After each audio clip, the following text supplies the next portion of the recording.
लद्दाख के आवाम जो है देशभक्त हैं और प्रैक्टिकल देशभक्त हैं। लद्दाख तो रहेगा लेकिन लद्दाखी ख़त्म हो जाएगा, ये हमारा एक कंसर्न रहा है। तो ये कहीं ना कहीं एक फ्रस्ट्रेशन जो 24 तारीख को एक तो अनशन पे जो बैठे उनकी तबीयत जो ख़राब हो गया, उस वजह से एक इमोशन एक सेंटिमेंट बना हुआ था।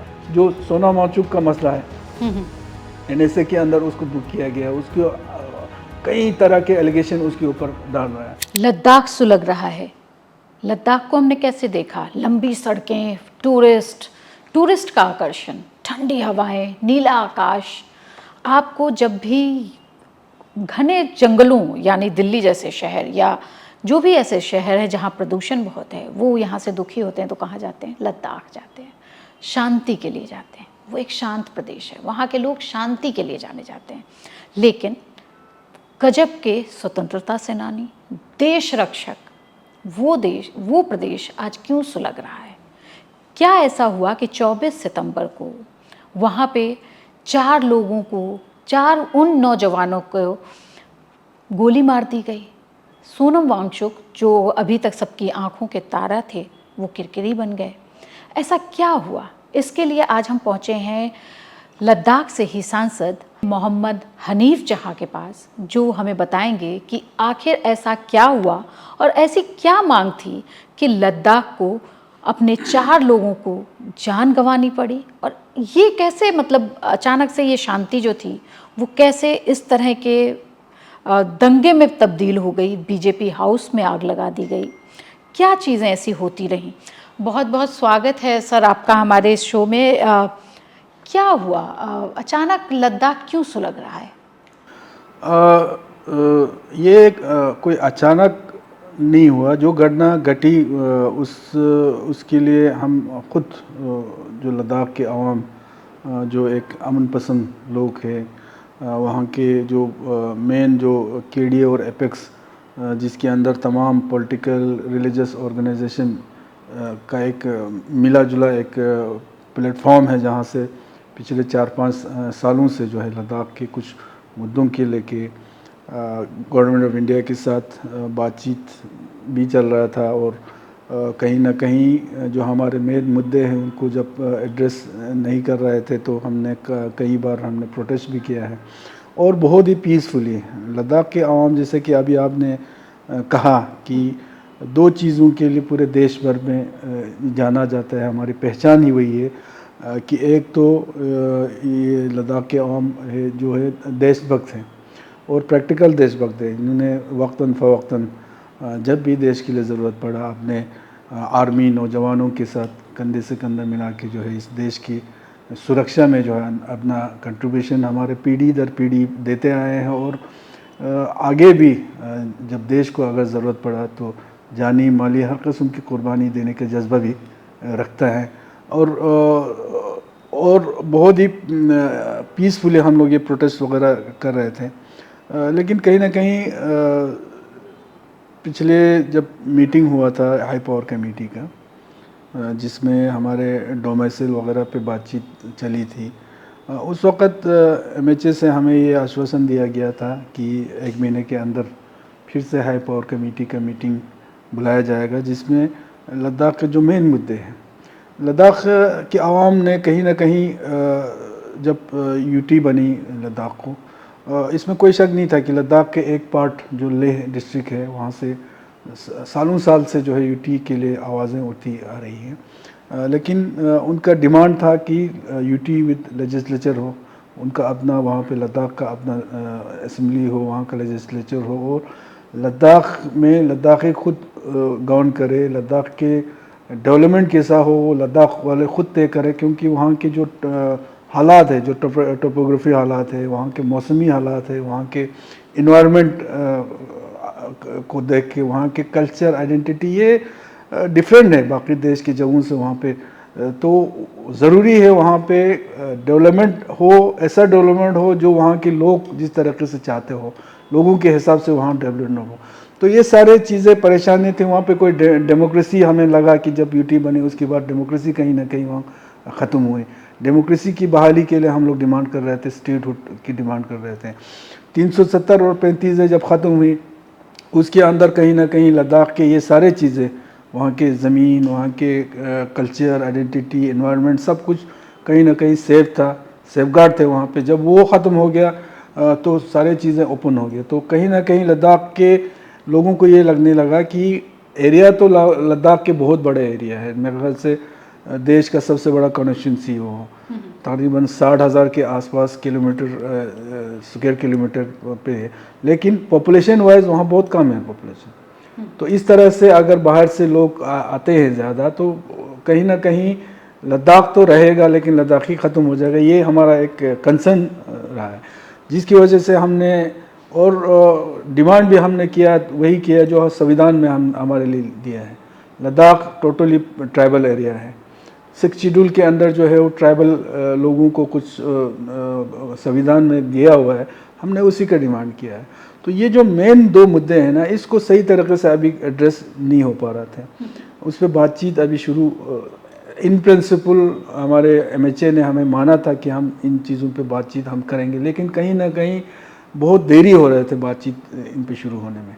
तो यही वजह था कि करगिल में प्रोटेस्ट हो गया इस साल, वहाँ से भी हमने डिमांड ये किया था कि जल्दी से जल्दी बातचीत, क्योंकि हम बिलीव करते हैं, विश्वास रखते हैं, हम बातचीत के ज़रिए ही इस मसले को हल चाहते हैं। और कोई तरीक़ा नहीं है इन मसलों का हल, क्योंकि गवर्नमेंट ने ही जो देना है वो गवर्नमेंट ने ही देना है, तो हम बातचीत के ज़रिए चाहते थे। लेकिन कहीं ना कहीं करगिल में जब प्रोटेस्ट हुआ उस वक़्त गवर्नमेंट को ये अगर ये सिंसियरली सीरियसली सोचना चाहिए था और बातचीत को जल्दी शुरू करना चाहिए, नहीं हुआ। फिर लेह में हमारा एपेक्स की तरफ से सोनम वांगचुक जी को फिर अनशन पे बैठना पड़ा, अनशन पे बैठा, फिर अनशन पे 10-15 दिन जब गुजरे तो सोनम वांगचुक अकेले तो वहाँ पे बैठे नहीं थे, उनके साथ 14-15 लोग तो ऐसे थे जो डे 1 से उनके साथ अनशन में थे, और उसमें महिलाएं भी थे, बुजुर्ग भी थे। और 14वां दिन जब इनके स्वास्थ्य जब खराब हो गए, फिर ये जो हॉस्पिटलाइज हो गए ये लोग, फिर लोगों का एक सेंटिमेंट एक ये उठा इमोशनली और जज्बाती हो गया कि ये फीलिंग होने लगा कि कहीं ना कहीं गवर्नमेंट जो है हमें इग्नोर कर रहे हैं, डिले टैक्टिक हो रहे हैं। लेकिन सर सोनम वांगचुक तो तीसरी या चौथी बार बैठ रहे थे, बिल्कुल, इससे पहले वो कहीं पहाड़ वहाँ बर्फ में बैठे, फिर दिल्ली में भी आके बैठे, माइनस डिग्री में वो अनशन पे बैठे हैं, 30 दिन अनशन पे बैठे हैं, पद यात्रा किया, लेह से चल के दिल्ली तक आए, दिल्ली में आके गांधी जी की समाधि पे गए। हमेशा सोनम वांगचुक और केडे और एपेक्स का हमारा मानना ये था कि हम कभी जो लद्दाख के जो एक पीसफुल जो माहौल है उसमें कभी हम वो नहीं लाएंगे, क्योंकि इस लद्दाख के इस अमन को, लद्दाख के इस भाईचारेगी को, जो एक कम्युनल हार्मनी वहाँ पे एक बनी है, ये ऐसे ही कुछ सालों में नहीं बनी है, ये सालों साल से हमारे जो पूर्वजे हैं, खासकर 2 धर्म के लोग हैं जो मेजॉरिटी है मुस्लिम और बुद्धिस्ट, इन दोनों धर्मों के जो धर्म गुरु हैं आज तक गुजरे हैं, उलमाए गुजरे हैं, हमारे बुद्धिस्ट के जो मांग्स है लामाए गुजरे हैं, उन्होंने बिल्कुल ज़िंदगी उन्होंने अपने इसमें सर्व किया है कि लद्दाख को अमन रखने में, लद्दाख को पीस रखने में, लद्दाख के जो कम्युनल हार्मनी है उसको रखने में, और जिस तरह के सेंटिमेंट लद्दाख के लोगों में एक देश को लेके है, देश के प्रति जो एक जज्बा है, जो एक देश में मर मिटने का जो एक जज्बा है ना, उस वक़्त से हमारे जो बुज़ुर्गों ने इसको पैदा किया है, तब जाके ये लद्दाख जो एक अमन पसंद अमन जगह बनी है। तो इसको हम इसी तरह से तो ख़त्म नहीं कर सकते ना, तो हम भी उसी राह पे चलते हुए हमने हमेशा कहा है हम पीसफुली जो भी हमने सोनम वांगचुक ने प्रोटेस्ट जब भी किया है सिर्फ अपने आप को उसमें डाला है, अजाब में डाला है, वो कभी दूसरों को या किसी गवर्नमेंट प्रॉपर्टी को या लद्दाख के जो माहौल अमन है उसको ख़राब करने की कभी बातें नहीं की, ना केडीए ने किया, ना एपेक्स ने किया। हमारा बिल्कुल पीसफुली जो है हम अपना प्रोटेस्ट दर्ज कर रहे थे, और हम बिलीव इसमें कर रहे थे कि हम बातचीत के जरिए इस मसले तो अचानक कैसे ये दंगे में कैसे तब्दील हो? देखिए पिछले 4-5 सालों से लद्दाख के जो नौजवान तबका है ना, यूथ से, खासकर जो पढ़े लिखे यूथ से बहुत परेशान है और फ्रस्ट्रेट है। वो लोग फ्रस्ट्रेट इसलिए है कि ज़िंदगी जो उनका जो ज़िंदगी का जो मेन जो हिस्सा है वो जो पढ़ाई पढ़ने में जो वो देते हैं, उन्होंने अपने पढ़ाई जो है ऊंचे ऊंचे पढ़ाई पढ़ के जो है वो आए हैं। और पढ़ाई लद्दाख में जो है कोई ज़्यादा जो पैसे वाले नहीं है कि वो अपने बच्चों को बाहर पढ़ाने के लिए भेजे हैं। वहाँ पे लोअर मिडिल क्लास के लोग हैं, लिबरल लोग हैं, लेकिन फिर भी अपने बच्चों को वहाँ पे पढ़ाते हैं। आपका बाहर पढ़ाने के लिए भी भेजना पड़े, अपने पेट को काटना भी पड़े, वो काट के जो है बच्चों को पढ़ाते हैं। बेचारे पढ़ लिख के ऊंचे पढ़ाई पढ़ के एक सपना लेके जब लौटे, तो जब जो बाइफर्केशन के बाद जब उनका जो सपना जो टूटा, उसमें से बहुत सारे बच्चे ऐसे हैं जो पढ़ाई पढ़ के आए हैं, उनके ओवरएज हो चुके हैं। अब वो किसी नौकरी में बैठ नहीं सकते, किसी इंटरव्यू में बैठ नहीं सकते हैं। बहुत सारे यूथ्स अभी उनका जो ओवरएज होने को है, बहुत बाकी जो जितने भी यूथ है, अब इनकी देखा देखी में अब उनका भी बिल्कुल वो फ्रस्ट्रेट में है कि हमारा जो फ्यूचर है अब पता नहीं कहाँ जाएगा। तो ये कहीं ना कहीं एक फ्रस्ट्रेशन जो 24 तारीख को, एक तो अनशन पे जो बैठे उनकी तबीयत जो ख़राब हो गया, उस वजह से एक इमोशन, एक सेंटिमेंट बना हुआ था। तो उस बीच जो है यूथ वहाँ पे जो जमा हुआ था, उनका फ्रस्ट्रेशन वहाँ पे निकल गया। पुलिस के साथ थोड़ा मुठभेड़ हो गया, वहाँ पे टायर गैस चलाया गया, जो आराम से बैठे थे लोग, उससे वहाँ पे हलचल मच गया। और फ्रस्ट्रेशन वहाँ पे मैं समझता हूँ सबसे बड़ी बात यह है कि जो यूथ का फ्रस्ट्रेशन जो है वहाँ पे निकल गया, जिसको सही तरीके से टैकल किया जा सकता था। वहाँ के जो एडमिनिस्ट्रेशन, अगर गोली चलाने की ज़रूरत नहीं पड़ती, वहाँ पे एक वाटर कैनन, एक वाटर उसका ही इंतज़ाम नहीं था। वहाँ पे बैरिकेड वहाँ पे लगा ही नहीं था। सुबह सुबह अगर कर्फ्यू दे के अगर बंद नहीं कर देता ना, ये होता ही नहीं था। अगर इनको पता था, ये लोग बोलते हैं ना कि भाई ये बाहरी हाथ है, साजिश है, प्री प्लान है, अगर ये पता होता तो फिर ये होने क्यों दिया? ये तो होता ही नहीं था। तो ये वजह है कि यूथ का एक फ्रस्ट्रेशन निकल गया, जो बिल्कुल ना सोनावाचुक चाहते थे, ना केडीए चाहते थे, ना एपेक्स का कोई उसमें कोई इजाज़त था। तो ये घटना घटी, जो कि मैं समझता हूँ बहुत ही एक अनफॉर्चुनेट और हमारे लिए बहुत ही एक अफसोसनाक, ख़ासकर जो वहाँ के एडमिनिस्ट्रेशन है उनसे काफ़ी जो है वो चूक हुए हैं। वहाँ पे फायरिंग वगैरह किया है, 4 नौजवान जो है मारे गए। उसमें 3 नौजवान ऐसे थे जो बेचारे पढ़ाई पढ़ रहे थे, कोई पढ़ के जो है वो अपने फैमिलीज़ को संभालने के लिए आए हुए थे। उनके घर में, किसी के घर में और इसके अलावा है ही नहीं है। एक जो मारे गए हैं वो बेचारा रिटायर्ड फौजी है, उसका फादर फौजी है, उसके डैडी फादर से लेके अपने तक जो है 99 में बहुत अच्छा उसको उन्होंने द्रास इलाके में वहाँ पे अपना सर्विस दिया है। तो वो गोली का शिकार हो गया वहाँ पे। देश के दुश्मनों के को तो उन्होंने पछाड़ दिया, उन्होंने हरा दिया। लेकिन बदकिस्मती देखो, हमारे लद्दाख की बदकिस्मती, वो फौजी जिसने देश के लिए अपना सब कुछ दिया है, देश को बचाने में बहुत बड़ा रोल किया, वो आके अपने ही पुलिस के हाथों वो वहाँ पे मारा जाता है। वो कह रहे हैं कि 3 बच्चे थे जिनके सिर पे गोली लगी, और वो आप उनके परिवार वालों से मिले? मैं उनके परिवार से मिलने का मेरा अभी तक हिम्मत नहीं हुआ है।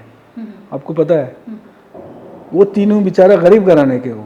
एक बेचारा तो घर में वही अकेला, उनका आसरा था वही कि उनके जो ये था ना फैमिली, माँ उनका है, किसी के सिर में गोली लगा है। और जितने भी मारे गए हैं 4 लोग, और जो सीरियसली इंजर हुए ना, उन सबको एब्डोमेन से ऊपर जो है गोली मारा गया। इस तरह का तो थोड़ी होता है, ना कोई हवाई फेर, ना कोई ज़मीनी फेर, सीधे ओपन फायर करके जो है इनको टारगेट करके मारना, ये बहुत बड़ी गलती जो है वहाँ की पुलिस से हुई है। और हमने डिमांड किया है कि जब तक इन चीज़ों पे एक जुडिशरी इंक्वायरी, खासकर एक सिटिंग जज के ज़रिए जो है इनकी इंक्वायरी करके लोगों को सामने नहीं लाएगा, तब तक इस माहौल में बातचीत के लिए बैठना शायद हमारे लिए उतना ये नहीं। तो केंद्र सरकार ने जब आप लोगों को बातचीत के लिए इनवाइट किया, तो अब आप लोगों की क्या मांग है? एक सवाल। और दूसरा, 6th शेड्यूल में क्या है, मतलब आप लोग क्या चाह रहे हैं? 6th शेड्यूल जो है उसमें लद्दाख के लोग की ऐसी क्या मांग है? एक तो आप लोगों का कि 90% लोग जो हैं वो आदिवासी हैं, ट्राइबल्स हैं, तो उनके लिए स्टेटहुड की मांग हो रही है कि भाई हमारे अधिकार सुरक्षित रखे जाएं। और क्या मांगे हैं इसके देखिए, अंदर? स्टेटहुड की मांग इसलिए कर रहे हैं, हम चाहते हैं कि लद्दाख में लद्दाख के लोग जो है गवर्न करें, वहाँ के पॉलिसीज़, वहाँ के जो डेवलपमेंट है वहाँ के लोगों के हिसाब से हो, ताकि वो जो टेरेन है, वो जो टोपोग्राफी है, वो जो मौसमी हालात है, वो वही जानते हैं। वहाँ पे कल्चर आप देखें बहुत ही रिच है। आप लद्दाख के आप एक इलाके से निकल के दूसरे इलाके में आप पहुँचेंगे, वहाँ का अलग रहन सहन होगा, अलग कल्चर है। छोटे छोटे इलाकों में अलग अलग कल्चर है, अलग अलग उनका रहन सहन है। हमारे इन्वायरमेंट को देखें, और ये जो इन्वायरमेंट का जो सोनम वांगचुक कितने सालों से इस पर काम करे, बदकिस्मती की बात है आज उसको एंटी नेशनल कहा जा रहा है। जो पूरे, क्योंकि लद्दाख हिमालय रेंज का एक बहुत ही एक इम्पोर्टेंट जगह है। वहाँ पे अगर माहौलियात को कुछ नुकसान पहुँचता है, वो सिर्फ लद्दाख को नुकसान नहीं पहुँचेगा, वो पूरे देश को, दुनिया को वहाँ नुकसान पहुँचेगा। और आज मौसमी हालात ऐसा बनी है लद्दाख में पिछले कुछ सालों से, जो ग्लोबल वार्मिंग की वजह से बहुत सारे इलाके जो है वो ड्राउट का शिकार है। अगले कुछ सालों में अगर ऐसा रहा तो लद्दाख के उन इलाकों से पलायन करने के बगैर और कोई चारा नहीं हो, पीने के पानी तक का वहाँ पे जो है दिक्कतें आने लगेंगी। तो इन सारी चीज़ों पे जब तक लद्दाखी, क्योंकि लद्दाखी अब बोलता है हमने सपोज इतने फंडिंग हमने दिया है, वो फंडिंग दे के क्या फ़ायदा है जब तक वहाँ के हिसाब से वो डेवलपमेंट ना हो। उस डेवलपमेंट का भी क्या फ़ायदा है जहाँ पे आपका डेमोक्रेसी ना हो, जहाँ पे आपका दुनिया का सबसे बड़ा लोकतंत्र देश है और हम फ़ख्र करते हैं, और हम इसी लोकतंत्र में, इसी डेमोक्रेसी में हमने अपनी ज़िंदगी जिया है। आज अचानक हमको फिर से, हम समझते हैं हमको एक ग़ुलामी में हमको ढकेल दिया है अभी फिर से। अंग्रेज़ों की ग़ुलामी से तो हम निकल गए, लेकिन आज हम समझते हैं लद्दाखी जो है, लद्दाख को जो है एक ब्यूरोक्रेसी के ग़ुलामी में हमको धकेल दिया, जहाँ पे अवामी सुनवाई कुछ ना हो, जहाँ पे डेमोक्रेसी ना हो। भाई हम चाहते हैं लद्दाख के पॉलिसीज़ बनता है, जहाँ पे लद्दाख के लोगों का कोई वहाँ पे कोई वो है नहीं, बाहर के लोग आके वहाँ पे, ब्यूरोक्रेट लोग आके वहाँ के पॉलिसीज़ बनाता है। जो लोग 2-2-3 साल के लिए आके वहाँ पे अपना ड्यूटीज़ करेगा, वो लद्दाख को कैसे समझेगा? जब तक लद्दाख के लोग, लद्दाख के रिप्रेजेंटेटिव्स, लद्दाख के जो चुने हुए नुमाइंदे, जब तक, तो हम समझते हैं कि हमारा अपना असम्बली हो जहाँ पे हमारे लोग आके जो है लद्दाख के बारे में मंथन करें, लद्दाख को डेवलपमेंट किस तरह करना है वो वहाँ पे लद्दाख के चुने हुए नुमाइंदे वहाँ पे बनाए। 6 शेड्यूल के अंदर ये तो कोई हम गैर कोई वो तो मांग नहीं रहा है। हमारे संविधान ने दिया है कि भाई जहाँ पे ट्राइबल एरिया है, जहाँ पे ट्राइबल लोग बसते हैं, उनके कल्चर को, उनके जो कंसर्न्स है, उनके प्रोटेक्ट के लिए ये जो संविधान ने हमें दिया है, हमने उसका डिमांड किया है। कोई गैर संविधान कोई चीज़ हमने डिमांड नहीं किया है। तो दूसरा, हमने हमेशा उसके साथ ये कहा है कि भाई कम से कम बातचीत का सिलसिला शुरू करो आप, ठीक है ना। इन 2 मुद्दों पे बातचीत करो, और बातचीत जारी रखो जब तक दोनों साइड, गवर्नमेंट और हमारे रिप्रेजेंटेटिव्स, हमारे जो लीडरशिप है, दोनों एक कंसेंसस पे नहीं बनते। लेकिन अभी तक जो मेन मुद्दे हैं उसको एड्रेस, उन पे बातचीत शुरू नहीं किया। 4-5 साल होने को है, तो कहीं ना कहीं लद्दाख के आवाम को अब थोड़ा ये लगने लगा कि भाई हमें जो है इग्नोर किया जा रहा है। मैं आपको यहाँ पे रोकूंगी सर। हमारे दर्शक ये जानना चाहते हैं कि वो आपकी डिमांड क्या है जिसको अभी तक सरकार जो है केंद्र वो सुन नहीं रही है, उस पर बात नहीं कर रही है। आप वो 5 अपने डिमांड्स बताएं जिसको कि हमें। 4 डिमांड को लेके पिछले 5 साल से हम लोग सिर्फ 4 डिमांड है, मैं तो आपसे 5 की मांग कर रही हूँ। जी। स्टेटहुड 6 शेड्यूल के अंदर कोई ये कॉन्स्टिट्यूशनल सेफगार्ड हम मांग रहे हैं। तीसरा हमारा कंसर्न था जो हमारे बच्चों के, जो बेरोजगार नौजवानों के रिक्रूटमेंट पिछले 5 साल से अभी तक गेजेटेड पोस्ट का एक भी रिक्रूटमेंट अभी तक नहीं हुआ, जबकि एज वेल स्टेट में हमारे बच्चों को बहुत अपॉर्चुनिटीज़ खुले हुए थे। वहाँ पे हमारे बहुत बच्चे जो है वो गेजेटेड पोस्ट, इवन जो जेके सिविल सर्विसेज वगैरह में हमारे बच्चों को अपॉर्चुनिटीज़ थे, वो सारी चीज़ें बंद हो गई हैं पिछले 5 साल। अभी तक जब से यूटी बनी है वो सारी चीज़ें बंद हैं। यूटी बनने के बाद बहुत सारे सपने दिखाए हमारे नौजवान यूथ को कि हम 10,000, 15,000, 20,000, 25,000 हम नौकरियां दे देंगे, लेकिन अभी तक आउटसोर्सिंग के नाम पे ये सारे जो नौकरियां जो है ना वो ठेकेदारों के ज़रिए जो है आउटसोर्सिंग के नाम पे हमारे बच्चों को इस्तेमाल कर रहे हैं सिर्फ। अगर किसी बच्चे को अगर 30-40 हज़ार अगर तनख्वाह मिलना होगा ना, आधा हिस्सा वो ठेकेदार खा जाता है, बाकी कुछ उनको दे के उन बेचारों से 24 घंटे का काम लिया जाता है। यूनिवर्सिटीज़ में रिक्रूटमेंट हो रहा है, उसमें भी जो हमारे बच्चे हैं कोशिश कर रहे, बाहर से लोग ला के उसमें भरने की कोशिश कर रहे हैं। तो ये सारी चीज़ें, तीसरा डिमांड हमारा यही था कि अभी तक लद्दाख के लिए पीएससी नहीं बनी है, पीएससी अभी बना ही नहीं है, काडर का अभी पता नहीं है। तो इन चीज़ों पे था, उसमें सिर्फ 2 चीज़ पे गवर्नमेंट के साथ बातचीत काफ़ी आगे चला। एक तो रिजर्वेशन का मसला था हमारा, वो हमारा हल हो गया, बहुत अच्छा हमको रिजर्वेशन मिला है 85%। लेकिन 85% अगर मिला, लेकिन रिक्रूटमेंट हो ही नहीं रही है, तो उसका कोई तो दूसरा ये जो डोमेसल का मसला था, कहीं ना कहीं उस पर हमने काफ़ी हद तक कंप्रोमाइज़ करके, क्योंकि हमारे नौजवान जो ख़ासकर जो ओरेश हो रहे थे उनका मसला था, उनको परेशानी थे, तो उसको हमने एक्सेप्ट करके ये 2 चीज़ के अलावा बाकी चीज़ों पे हमारा चौथा पॉइंट हमारा था, चूँकि लद्दाख बहुत बड़ा एरिया है, वहाँ पे एक ही मेंबर है पार्लियामेंट का, ठीक है ना। मुझे अभी तकरीबन 1.5 साल होने को है, अभी तक मैं लद्दाख के बहुत सारे हिस्सों में अभी मैं नहीं पहुँचा हूँ, इतना बड़ा एरिया है वहाँ का। तो हमने 2 कॉन्स्टिट्यूंसी बनाने का हमने डिमांड किया, एक लेह को, एक कारगिल को। ये 4 पॉइंट एजेंडे को लेके हम जो है गवर्नमेंट के साथ बातचीत कर रहे हैं। लेकिन मेन हमारा जो मुद्दा था, मेन जो हमारा इशू है वो है स्टेटहुड और सिख शेड्यूल।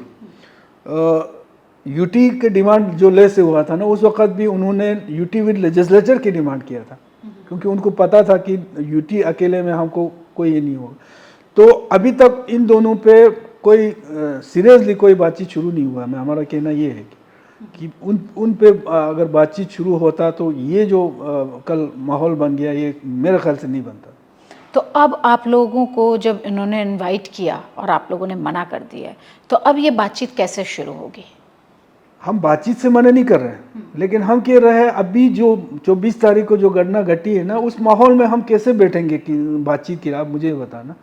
जिन 4 लोगों के जाने चले गए, जिनके घरों के चरागे बुझ गए हैं, और वो भी इस तरह से, जिस तरह से बिल्कुल मेरे ख्याल से जानवरों के साथ भी ऐसा, अगर कोई आदमखोर जानवर भी आपको अटैक करता है ना, पहले कोशिश करता है उसको इंजेक्शन लगा के उसको बेहोश कराने के, उसको गोली नहीं मारता इस तरह से। दूसरा, वहाँ पे जो हमारे यूथ, जो नौजवान तबके हैं, उनके पकड़ दकड़ अभी जारी है। बहुत सारे यूथ को जेल के अंदर बंद किया हुआ है। तो हम समझते हैं बातचीत भी हो शुरू, लेकिन एक अच्छे माहौल में हो, जहाँ से सही तरीक़ों से जो है हमारे मुद्दों को एड्रेस करके सीरियसली, सिंसियरली लद्दाख के आवाम के जज्बात को, उनकी ख़दशात को, उनकी परेशानियों को समझते हुए बातचीत का सिलसिला एक शुरू हो, और तब तक ये बातचीत रहे जब तक कोई ना कोई मसले का हल ना निकले। लेकिन उसके लिए पहले जो सोना माचुक का मसला है, एनएसए के अंदर उसको बुक किया गया, उसको कई तरह के एलिगेशन उसके ऊपर डाल रहा है, उसको फॉरेन फंडिंग के बातें किया जा रहा है।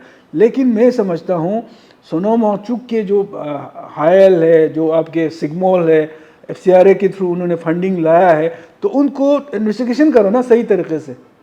वो तो कल उनके वाइफ ने बिल्कुल चैलेंज दिया है कि भाई आप इन्वेस्टिगेशन करो, मैं पेपर के साथ आऊँगा आपके पास, पूरा प्रूफ के साथ आऊँगा और अकाउंट के साथ आऊँगा, जो एफसीआरए के थ्रू जो फंडिंग लाया है।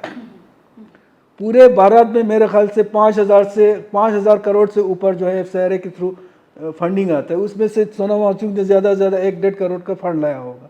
तो उसका हिसाब किताब ढूंढने में उतना वो तो नहीं लगा। पिछले 1-2 महीने से तो ऑलरेडी मेरे ख्याल से सीबीआई से लेके हर कोई जो है इन्वेस्टिगेशन कर रहा है। लेकिन जब तक इन्वेस्टिगेशन करके कुछ सामने जब तक नहीं आएगा, कैसे एलिगेशन लगा सकता आप? और दूसरा, इस जो हमारे जो आंदोलन से जोड़ के इसको सोना माचुक को ये किया है ना, मैं गारंटी देता हूँ कि कोई बदनीयती सोना माचुक का नहीं था। प्योरली लद्दाख के लिए, लद्दाख के मुद्दे के लिए, केडीए और एपेक्स के साथ देने के लिए वो जो है इस आंदोलन में बैठे थे।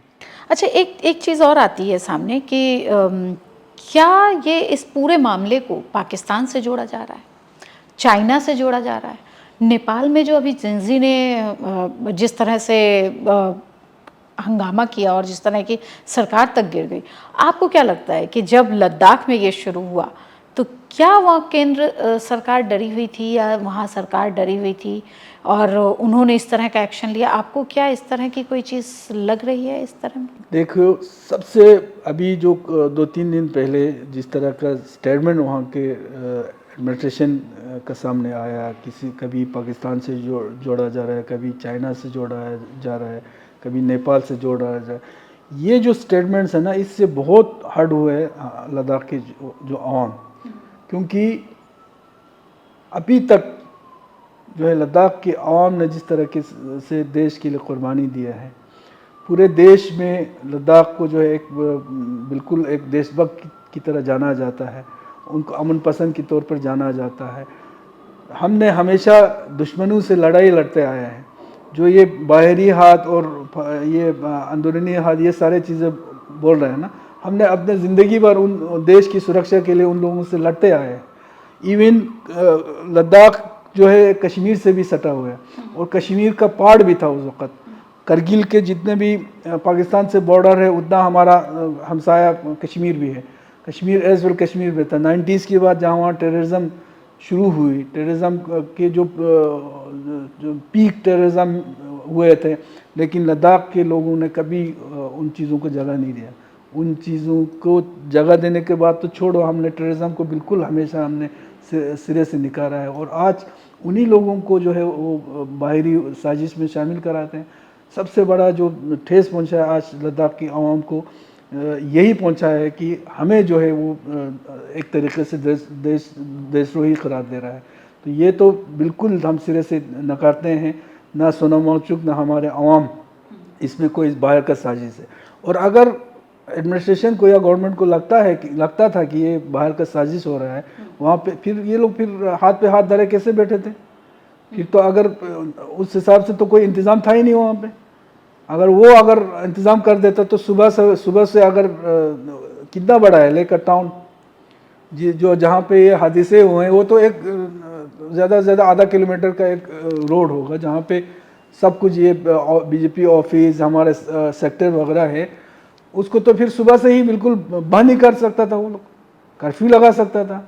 एक वाटर कैनन का गाड़ी नहीं था वहाँ पे इंतज़ाम के लिए। तो अगर ऐसा कुछ होता तो फिर फेलियर है गवर्नमेंट का। लेकिन मैं समझता हूँ कोई ऐसा बदनीयती नहीं था वहाँ पे भी।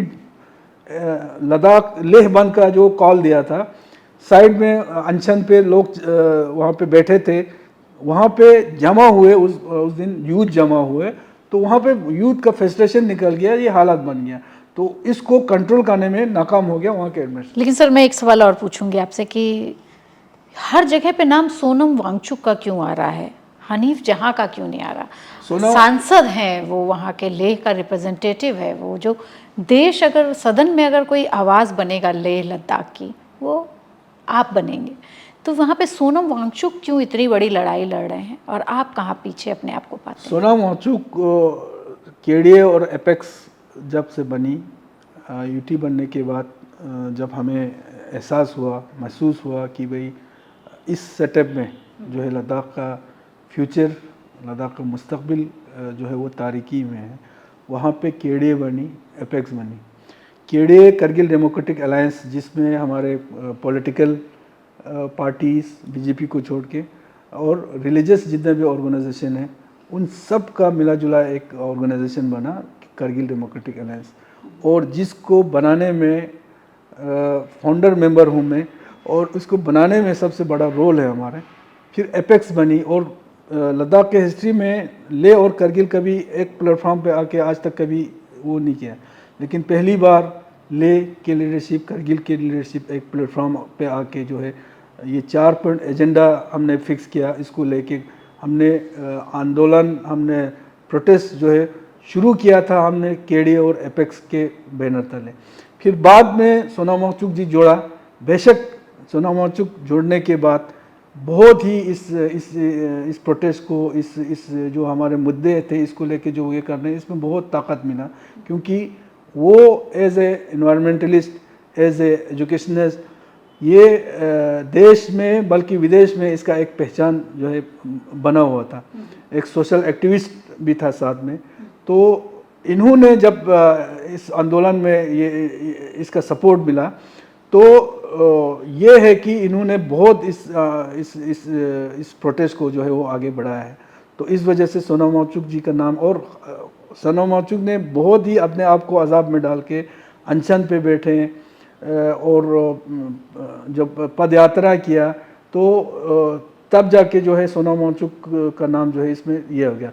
रहा सवाल पार्लियामेंट में उठाने का या बाकी प्लेटफॉर्म्स पे, जितना मुझे करना चाहिए था, जितना इसको उठाना चाहिए था, वो मैं उठाते आ रहा हूँ। हर प्लेटफॉर्म पे कई बार होम मिनिस्ट्री साहब से भी मिला, कई बार MHA से भी ये मिल के, जहाँ पे भी मुझे उठाना चाहिए इस मुद्दे को हम उठा रहे हैं। लेकिन अभी जब आप दिल्ली में हैं और आपके एरिया में, क्या आपसे लोग पूछ रहे हैं, आपसे कुछ सवाल ऐसे पूछ रहे हैं कि हमारी बात लेके वहाँ तक जाओ, या उस समय तुम कहाँ थे, सांसद जी से ऐसा कुछ पूछा गया? लद्दाख के अवाम को पूरा पता है कि MP जो है क्या काम कर रहा है, हमारे बाकी लीडरशिप क्या काम कर रहा है, किस मुद्दे को कहाँ उठा रहा है, और ये सारे चीज़ें लद्दाख के अवाम जानते हैं, उनको पता है। और कभी भी आज तक लद्दाख के अवाम ने अभी तक जो है कोई उंगली हमारे ऊपर नहीं उठाया है, क्योंकि उनको पता है कि जिस तरीके से जो है लद्दाख के मुद्दे को, क्योंकि मैंने इलेक्शन ही इसी मुद्दे पर लड़ा है, मुझे जीत मिला है, मुझे सपोर्ट मिला है, तो लद्दाख के इसी मुद्दे के ऊपर मुझे सपोर्ट मिला है। तो इस मुद्दे को छोड़ना मेरे लिए भी बहुत ये है। तो जहाँ भी ज़रूरत पड़े, जहाँ भी उठाने की ज़रूरत पड़े, मैं मुद्दे जो है वहाँ पे उठाता हूँ, और ये लद्दाख के आवाम को ये पता है। अभी आपने मुझे कहा कि अभी तक आप जितना बड़ा पूरा एरिया है आपका संसद क्षेत्र है, आप वहाँ घूम नहीं पाए हैं, तो आपको पूरे इलाके अभी तक याद हैं कि आपका कारगिल से लेके ले बिल्कुल। मेरा अगर हम द्रास से चांगथांग के जो बॉर्डर एरिया तक अगर जाए ना, मेरे ख्याल से 500 किलोमीटर से ऊपर जो है वो ये एरिया हो गया। अमर जंस्कार से अगर नुब्रा जाए तो वहाँ भी मेरे ख्याल से 300-400-500 किलोमीटर के ये होगा। 60,000 स्क्वायर किलोमीटर का एरिया है हमारे लद्दाख का एरिया। बहुत ही टफ टेरेन है वहाँ पे। मौसमी हालात विंटर में, आप कहते हैं कि सांस नहीं आती है। जंस्कार जैसे, चांगथांग जैसे एरियाज में वहाँ पे सांस लेना बहुत मुश्किल होता है। और एक दूसरा लद्दाख, खासकर जो करगिल का एरिया है, लद्दाख में एयर कनेक्टिविटी है, करगिल में एयर कनेक्टिविटी भी नहीं है। विंटर में 4-5 महीने के लिए, 3-4 अभी थोड़ा 3-4 महीने के लिए बिल्कुल रेस्ट ऑफ द कंट्री से बिल्कुल कटअप होता है। और विद इन लद्दाख हमारे कुछ एरियाज है, जंस्कार जैसे एरियाज है, वो तो विद इन लद्दाख ही 2-3 महीना कटअप रहते हैं। तो इस तरह का टफ वहाँ पे ये है, टेरेन से, और बहुत ही मुश्किल उसमें ज़िंदगी गुजारते हैं वहाँ के लोग। और इसीलिए तो हम कह रहे हैं ना कि भाई वहाँ का जो डेवलपमेंट हो वहाँ के लोगों के हिसाब से। हाँ, एक सवाल ये बार बार आप बोल रहे हैं कि वहाँ के लोगों के हिसाब से डेवलपमेंट हो।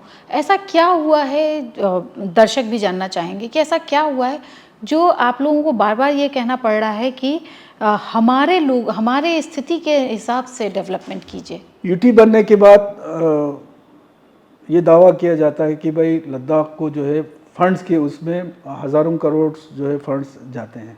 बेशक यूटी बनने के बाद फंडिंग का जो मसला है वो बहुत बड़ा है। तकरीबन शुरू में यूटी बनने के 1-1.5 साल के बाद जो है तकरीबन वहाँ का बजट टोटल मिला के तकरीबन 6,000 के आसपास जो है वो बजट जो है वो बन गया। लेकिन उस 6,000 में से आप अगर देखेंगे हर साल 1,000, 1,500, 2,000 करोड़ जो पे वहाँ पे खर्च कर नहीं पाया, वहाँ पे वापस आ जाता है। ठीक है ना। और जो वहाँ पे खर्च किया जाता है वो अगर वहाँ सही मानों में अगर वहाँ के लोगों के हिसाब से अगर खर्च करता तो आज वहाँ पे एजुकेशन सेक्टर में देखिए आप, हेल्थ सेक्टर में देखिए आप, वहीं का वहीं है। एजुकेशन सेक्टर में आप देखिए वहीं का वहीं है। रोड्स, वहाँ पे रोड कनेक्टिविटी अच्छा बना है, लेकिन वो यूटी बनने के बाद ऐसा नहीं है कि वो पूरा ये, यूटी बनने से पहले भी जो सेंट्रल स्पॉन्सर स्कीम्स है उसके हिसाब से बहुत सारे हमारे जो अनकनेक्टेड गांव थे वो पहले कनेक्ट हो चुके थे।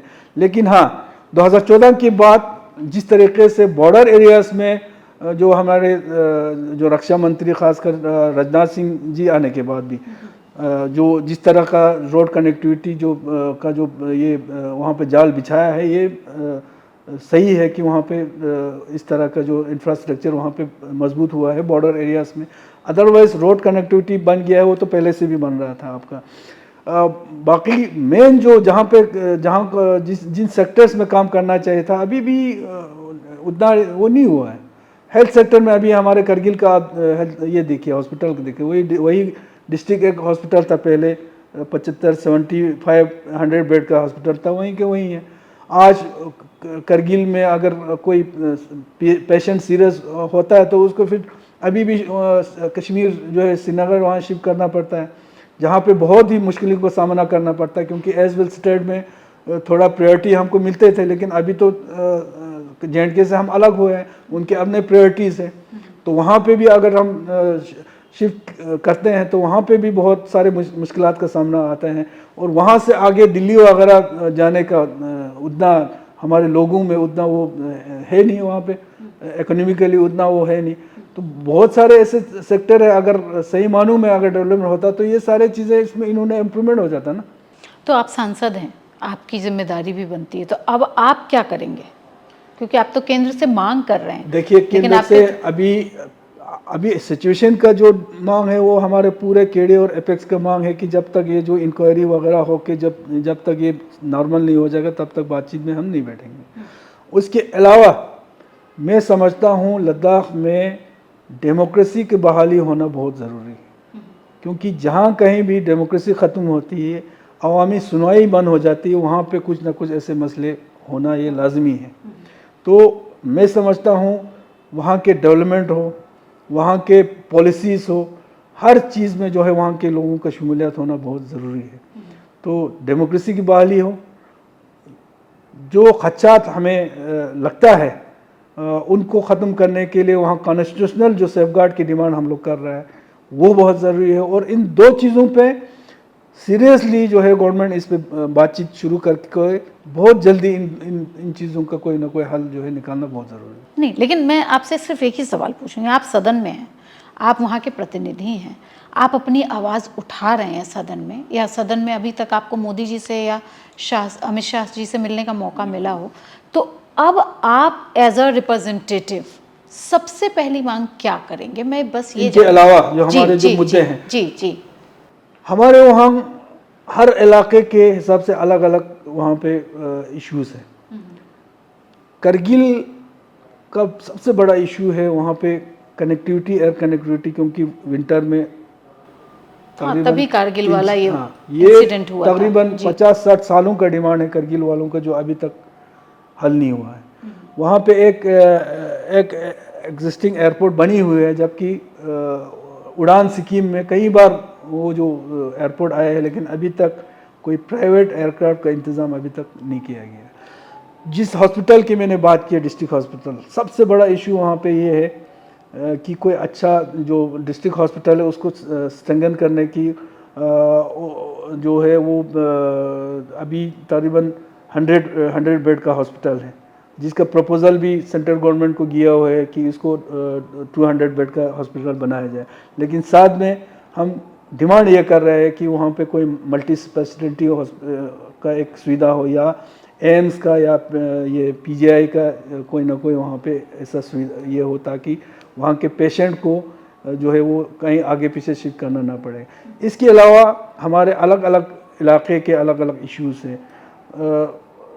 ले डिस्ट्रिक्ट का अलग जो है नुब्रा साइड का कुछ इश्यूज़ है, कुछ इश्यूज़ अभी तक बने हैं, रोड कनेक्टिविटी का मसले थे, वो सारे चीज़ें अभी पाइपलाइन में हैं। लेकिन मेन जो इश्यूज़ है, हर इलाके का अपना अपना इश्यूज़ है, जिसको हम हर मंत्रालय में जो है इसको उठा रहे हैं, और मुझे उम्मीद है इनके ऊपर जो है वो गवर्नमेंट जो है पाइपलाइन में है, इन पर काम हो रहा है इंशाल्लाह। तो ये थे हमारे साथ लद्दाख के सांसद, जो कह रहे हैं कि बात तो होगी, लेकिन तब होगी जब हमारे जो ये 4 लोग मारे गए हैं उन पे जुडिशियली कार्रवाई हो, उसकी जांच हो, सोनम वांगचुक को छोड़ा जाए। सोनम वांगचुक पे जो देशद्रोह का आरोप लगाया गया है उसको हटाया जाना चाहिए और इन सभी मांगों के साथ और दूसरा एक चीज़ है, रिसेंटली लास्ट ईयर लद्दाख के लिए कुछ नए डिस्ट्रिक्ट का अनाउंस हुआ है, लेकिन अनाउंस होने के बाद अभी तक उसके ऊपर कोई ये नहीं हुआ है।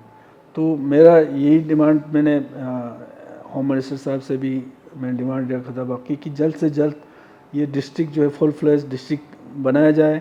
और करगिल साइड में जब ये डिस्ट्रिक्ट का अनाउंस करते वक्त करगिल साइड को इग्नोर किया गया है। करगिल के जो कई इलाके ऐसे हैं जो लद्दाख का सबसे पॉपुलेटेड एरिया है, एरिया वाइज भी बहुत दूर फार फ्लंग एरियाज हैं, उनमें जो है करगिल साइड में भी एक नया डिस्ट्रिक्ट का देना बहुत ज़रूरी है, जो ऑलरेडी गवर्नमेंट के पास हमने जो है वो रखा हुआ है। तो ये सारी चीज़ें हैं जिसकी डिमांड हम कर रहे हैं। तो बहुत ही सेंसिटिव एरिया है लद्दाख का, लेह का, जहाँ पे कारगिल आता है। कारगिल वॉर से हम सभी वाकिफ़ हैं, लेकिन ये बात भी अलग है कि वहाँ पे भी हमने विजय का परचम लहराया था। और ऐसे ही और भी मांगों के साथ लद्दाख वासियों को 6 स्केड्यूल की मांग की जा रही है, स्टेटहुड की मांग की जा रही है। अब ये देखना होगा कि सरकार इस पे कैसे कदम उठाती है और क्या आगे की कार्रवाई होती है।